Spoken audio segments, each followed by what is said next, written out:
আজকে নিরামিষ রান্না হচ্ছে সয়াবিন। সয়াবিন হচ্ছে জিরে, আদা, টমেটো, কাঁচা লঙ্কা বাটা দিয়ে আলুটাকে ভেজে নিয়েছি। তেজপাতা জিরে ফোড়ন দিয়ে আলুটাকে লাল করে ভেজে নিয়েছি। এবার এটা দিয়ে মশলাটা দিয়ে দেবো। এর মধ্যে এই গ্রেভিটা একটু ভালো করে কষিয়ে তারপরে সয়াবিনটা দিয়ে দেবো। সয়াবিনটাও একটু ভালো করে কষাতে হবে। তারপরে জল দিয়ে দেবো। জল দিয়ে ঢাকা দিয়ে দেবো। নামাবার আগে একটু মিষ্টি, গরম মশলা, ঘি দিয়ে নামিয়ে দেবো। এই নিরামিষ সয়াবিন আপনারা এইভাবে করে খেয়ে দেখবেন, দারুণ লাগবে।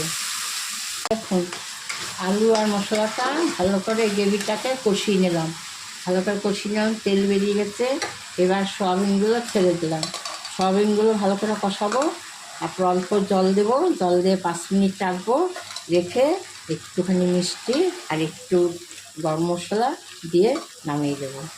আজকে রান্না হচ্ছে সয়াবিনের তরকারি, লাউ দিয়ে, থোড় দিয়ে ডাল, মটর ডাল আর লাউ দিয়ে ঘন্ট।